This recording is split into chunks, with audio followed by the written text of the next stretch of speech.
Okay. Which is weird, because they allow everybody else to have their books. So what are we doing? What's going on? Very interesting, but at the same time, extremely odd. So let's get to the mayoral race in Los Angeles and get caught up on what's happening. The race for LA Mayor, I know you've spent the past week covering it over there. Let's talk about Spencer Pratt, his once comfortable lead. It's been slashed yet again. We've just seen these fresh ballots, which have delivered another boost to progressive 𝗕𝗤𝗢 Raman. Where does this leave the race now and Pratt's chances?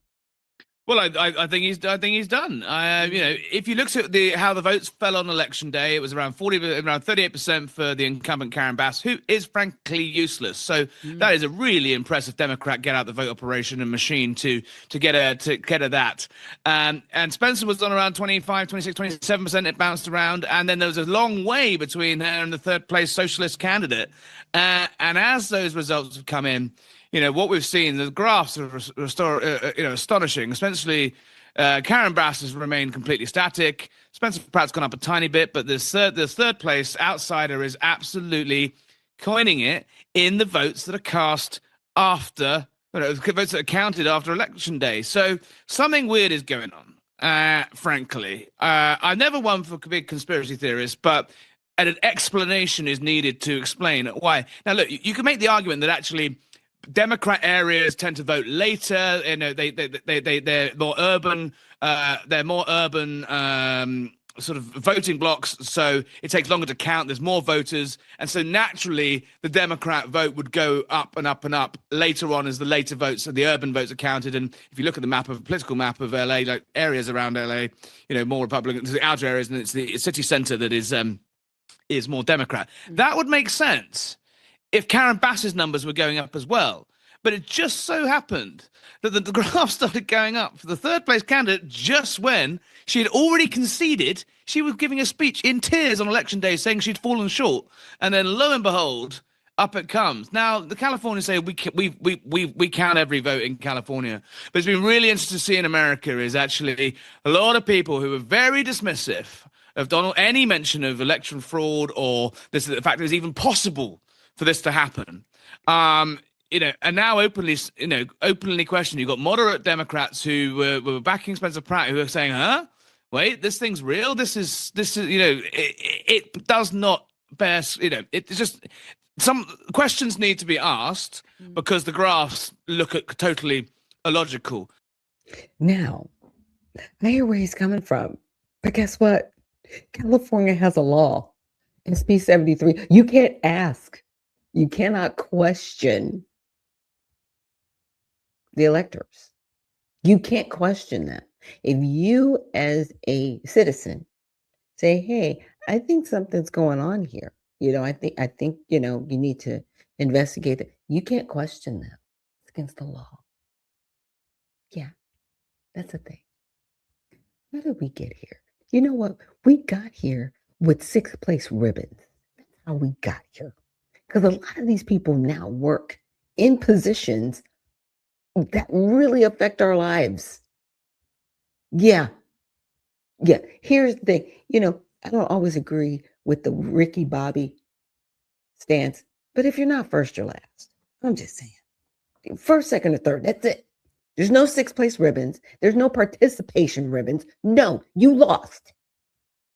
And if you lost, cool. Figure it out for next time. But this is how we got it. I'm just saying. It's a slippery slope. Now, I wanted to show a really, I'm not going to play the whole video from Benny Johnson, but he's got the same thought pattern as the first gentleman. He was like, okay, I can understand if it's a Democratic, you know what I'm saying, votes coming in late, why aren't any of them going to 𝗕𝗥𝗏𝗏 when she's in the lead? That doesn't make sense that they're all going to come in for just one person. Not 5 of them are coming in for Spencer Pratt. Like none of them. This is why people are upset. This is why people don't want to vote. And this is why people are disgusted and tired. It's crazy. Bass for the mayorship of LA. Nobody even knew her name. It's Nicki Raman. That's not even how you pronounce it, but I refuse to learn because she's so irrelevant. She polled in the single digits. She bombed at the debate. She's a socialist. She wasn't born in California. She wasn't even born in America. She went to an elitist East Coast school. And her biggest claim to fame was that she hired paid actors and actresses to hold her signs behind her at a rally because she had such little support. She lost on election night. This is her sobbing on election night because she lost in a statistically insurmountable blowout. She wept and cried. Listen to her babbling and blubbering. She's literally shaking. Look at her hand.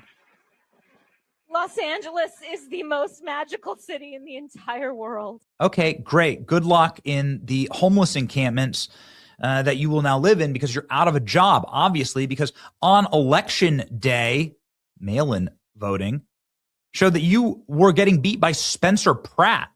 Mail-ins arriving before election day. Raman was getting 20%. Bass was getting 38%.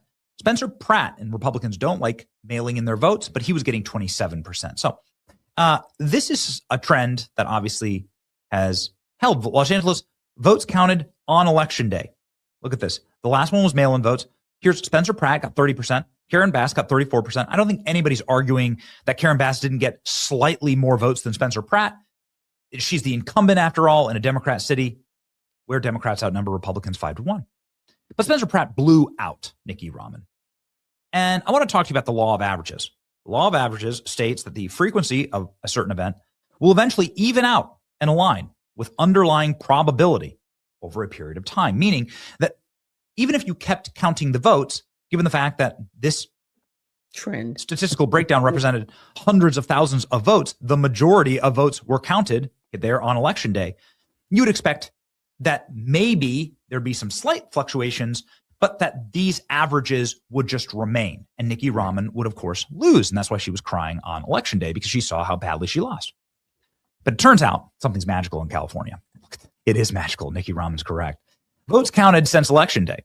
Nicki Raman did 40%, actually beating out Karen Bass, the incumbent Democrat. She did twice as much as Spencer Pratt. This is not normal stuff at all. This defies the laws of averages. This defies statistical probability. Mail-ins arriving after election day. Nicki Raman does nearly 40% of the mail-in, a 17% surge in mail-ins after election day. Bass is 34%. Pratt is down 9%, only 19. So wait a second. This is something that not only does it not make sense for any human being that's just watching this, whether you care about campaign semantics. She couldn't get anybody at her parties. Nobody was supporting her. She had no support at all. Nobody knew her name. Nobody cared. Nobody voted for her on election day. She lost landslide. She was crying and blubbering. But also, it's statistically unfathomable because it's never happened in history before. ChatGPT can't find a single example of a third-place candidate surging after election day to overtake the second place. It couldn't find one example in all of American history. That's what's happening right now with Nicki Raman and Spencer Pratt. Los Angeles is a third world hellscape. Look at this chat. Okay. So I've got that video for you, right? Now, what I wanted to show you was a video by Benny Johnson. Let me get it all queued up here. Let's check this out. Oops. Oh, man. Hold on. I got to turn on this volume. There we go. Yo, what's up, guys? We're outside of a very important place here in California. You'll see it's just home to a porta-john and a giant empty parking lot. But inside of this empty parking lot is something really important in the state of California.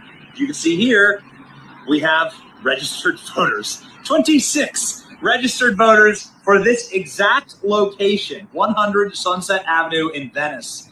26 registered voters. Right here, according to the registrar and the Secretary of State. 26 people registered to a porta-john and an empty parking lot. Where do their ballots go exactly?